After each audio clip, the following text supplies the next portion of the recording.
во непосредна близина на Тито Велес, во живописната долина на малата река Бабуна, обкружена од Желоковец, Света Петка, Крлеш, Бачиште и уште неколку ридови, се наоѓа селото Војница.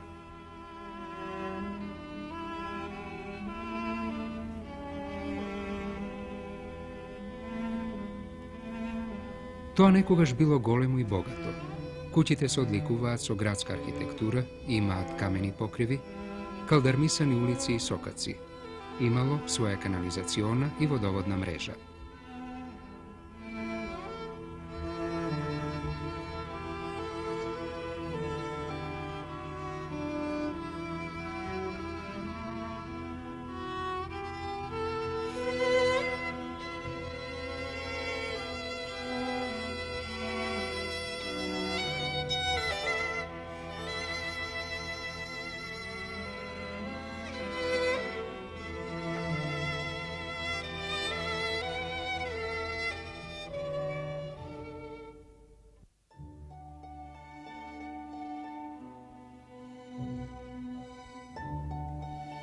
Посебна особеност на селото е неговата голема револуционерна традиција.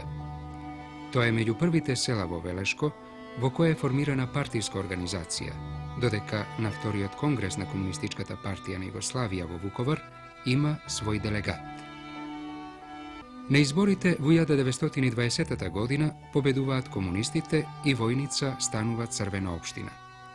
Спрема административната поделба до крајот на 19. век, во Велешката каза спаѓале 89 села, а посебно место во политичкиот и стопанскиот живот на казата имало селото Војница. Тивко и напуштено, тоа денеска потсетува на пожолтена и идилична слика.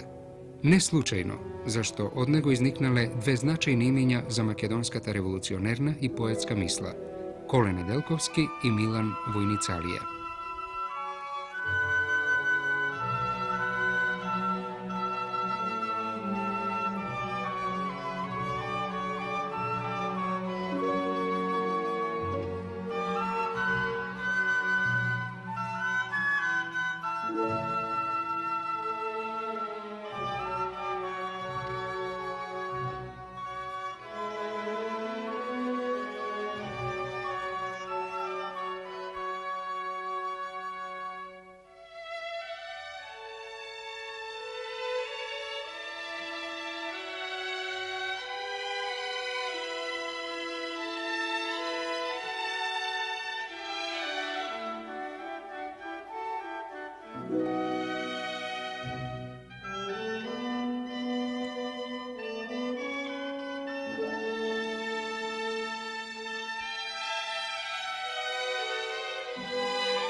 Коле Неделковски роден е во мошне сиромашно семејство во 1912 година. Во родното село со одличен успех ќе го заврши основното училиште, а потоа ќе се запише во Велешката гимназија. Но само за кратко, зашто поради крајна сиромаштија ќе мора да го напушти школувањето.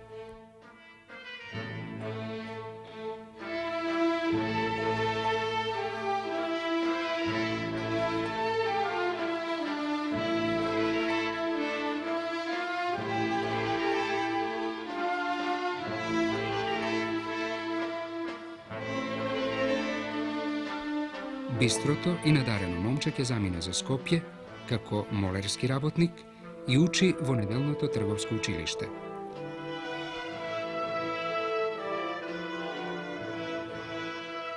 Се претпоставува дека тогаш и пројавува интерес кон литературата.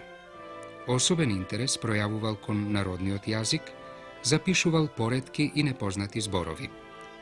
Во почетокот на 1932 година ќе ја напише песната «Проштално писмо», која не е сочувана, а за чие пишување повод била смртта на еден негов другар.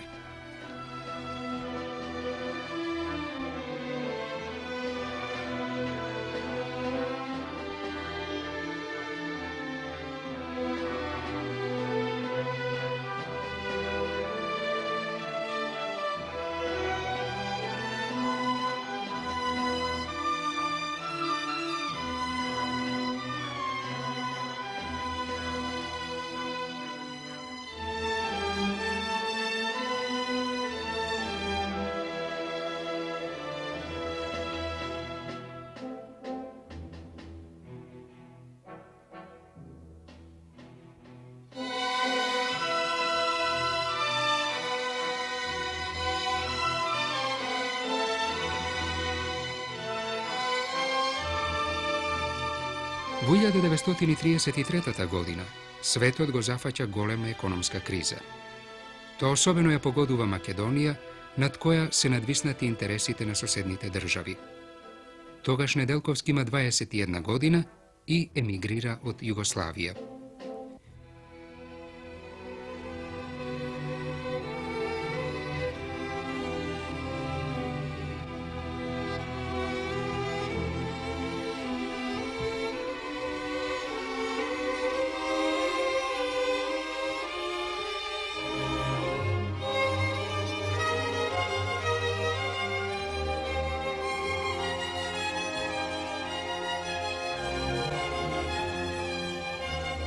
Како многумина во тоа време, и тој верувал дека во Софија ќе најде подобри услови за живот и работа. Заблудата наскоро се обистинила. Македонецот во него е созна бргу грешката. Македонецот во него ќе ја изживее жестоко заблудата, пишува Димитар Митрев.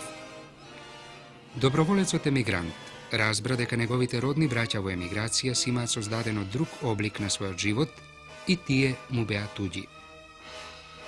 Коле живее повлечено и осамено. Работи како декоратер и така ги поминува макотрпните денови, а во долгите, изгнанички ноќи ги пишува своите стихови. Тивкиот и скромен македонец упорно работи на своето образование.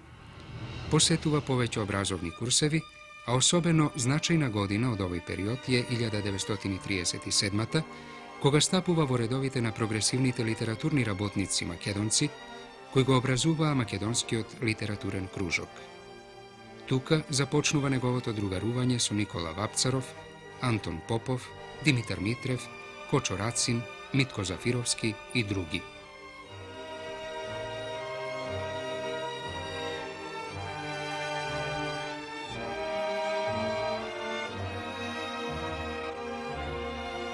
Неделковски во овој период ќе почне да ги објавува своите песни.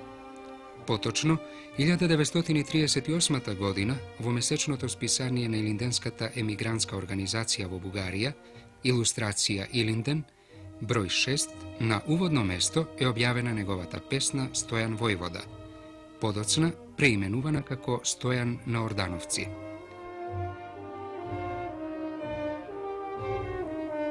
Во кратката белешка за авторот читаме: Кољо Неделковски од Велес, млад, ентузијазиран певец на народни идеали, кој што покрај борбата со тешкотиите на животот, сепак наоѓа време да ги воспее своите чувства и преданост кон родниот крај и копнеш за народна слобода. Тоа ќе рече дека Неделковски не е непознат за тамошната литературна средина. Во 1938 и 1939 година во истото списание тој ќе објави 6 песни. Дали во тоа време објавувал и на други места, засега не е познато. Познато е дека во зборникот Илинден 1939, што го редактирал Митко Зафировски, ќе биде препечатена песната на Неделковски Стојан Војвода. Тешкиот живот во туѓина не го обесхрабрува нашиот поет. Тој ќе се развива како личност и творец во прогресивната средина на македонскиот литературен кружок. Пријателството со македонските борци ќе се изрази низ позитивното влијание, што тие ќе го имаат врз него како револуционер и творец, запознавајќи се притоа со творештвото на Пушкин, Лермонтов, Ботев, Јаворов, Смирненски, Дебелјанов и други. Особено драгоцена е помошта од духовниот водач на кружокот Никола Вапцаров. По цели ноќи го читаше зборникот на Миладиновци и со часови бараше во Народната библиотека да најде нешто пишено за македонскиот фолклор, за преродбата на Македонија во 19. век. И не друг, ами Коле Неделковски, ја откри во рафтовите на Софиската Народна библиотека одамна заборавената книга на Мисирков за македонските работи. Својата прва стихозбирка Маускавици Неделковски ќе објави во јануари 1940 година, а една година подоцна ја печати и својата збирка песни Пеш по светот, 12 дена пред неговата трагична смрт. За нивната содржина најубава илустрација се посветите од стихозбирките. Првата ја посветува на својата мајка, а втората на младите македонски борци.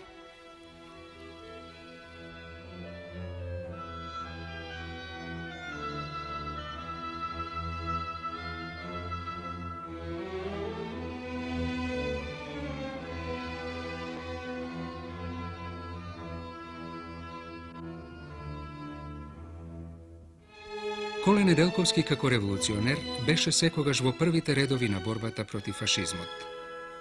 Така ќе го заврши својот краток животен пат, кој опфаќа само 30 години. Загинува херојски на 2 септември 1941 година како член на една диверзантска група.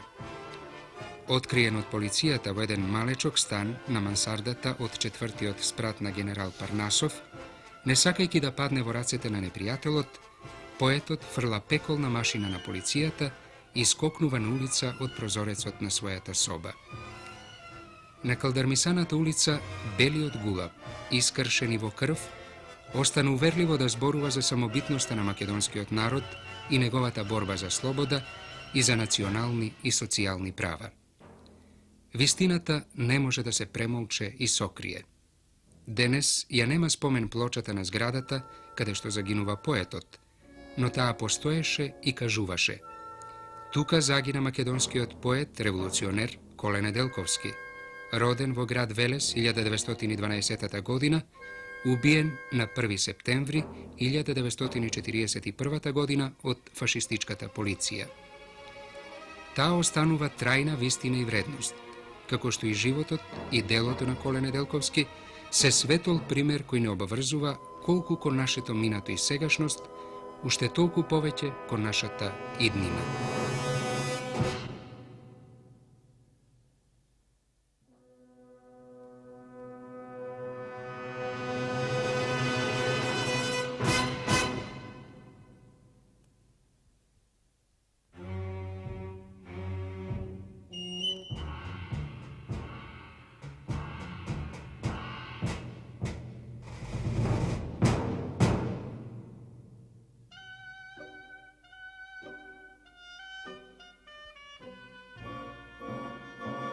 Коле Неделковски зад себе остави две, мали по обем стихозбирки, но значајни и трајни во тековите на современата македонска литература. Од тука тој тих, нежен, молчалив, достоинствен и чувствителен поет е необично значаен за нашата книжевност. Неговите песни, пишувани на македонски јазик, кој за своје искуство има народната поезија, која во тој период беше и останува благотворен инспиративен вруток, од која се напојуваше македонската пишана реч, песните на Неделковски заедно со творештвото на уште неколкумина други поети, денеска представуваат камен темелник на македонската литература. Најчести мотиви во стиховите на Неделковски се нашето национално револуционерно минато. Тоа е силен глас и револт против робството и тиранијата. О, трајте, трајте тирани недни, доста се тие лаги и злоба. Пак остен глас од устите гадни над мојот народ у секоја доба. Тајте веќе векови цели пишка и стенка од волци и гости, за брата вијат кој да го дели, за да му глода сувите коски. Па нека сега сам да се реши со своја волја судба и сева. В животот еднаш сам да се теши, да издигне славно свој род без врева. Ташари Пирин дружно да викнат, родната песна в небеса темни, и бурниот Егеј на век да плиска, тешкиот глас на новите химни.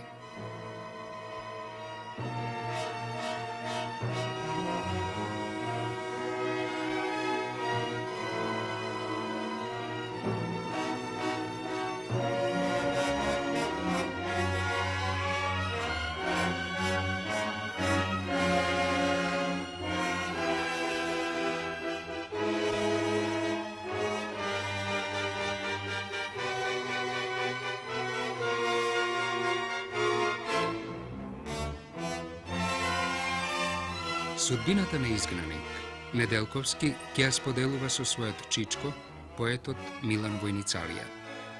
Нему и ќе му ја посвети својата песна Чичко ми. Присните судбински и пријателски врски во Софија уште повеќе ќе ги зближат.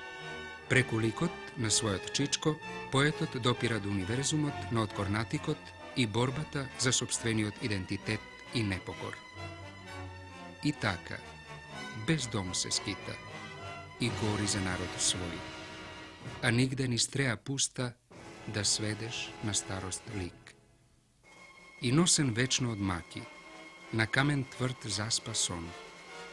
О, заспа и песни викна за робја и роден крај.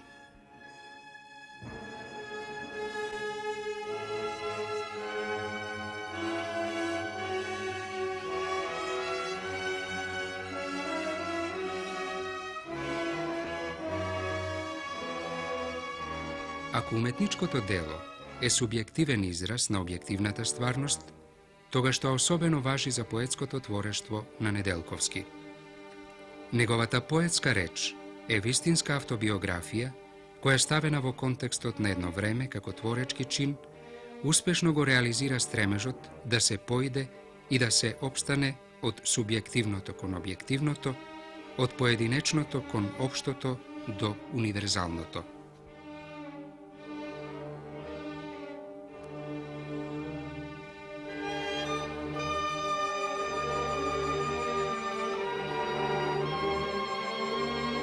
Тој е глас кој се залага за убавото и човечното во животот, за неговата хуманизација, за човекувањето и другарувањето, за пријателство, доверба и соработка меѓу луѓето.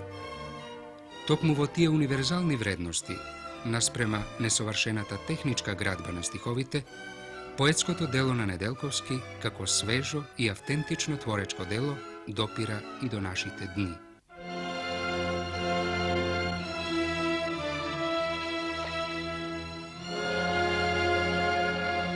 Несомнено, поетовиот напредок во култивирањето на својот јазик, а тоа ќе рече во надраснувањето на народната поезија, во отргнувањето од поднезиното воздејство. Неделковски тоа го има особено остварено во својата втора и последна стихозбирка Пеш по светот.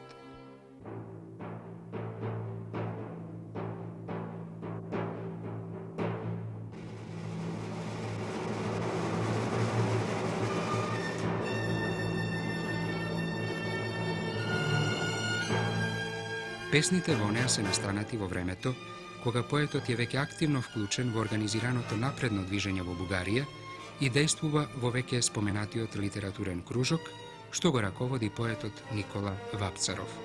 Неговиот современик и другар Димитар Митрев ќе забележи: Коле беше над се син на својата земја и спрема љубовта кон неа и жедуваше и гореше.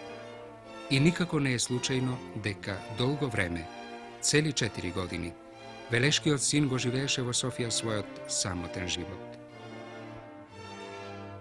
Во сивите денови тој работеше како работник, декоратер, а во долгите изгнанички ноќи ги пишуваше своите туѓински песни.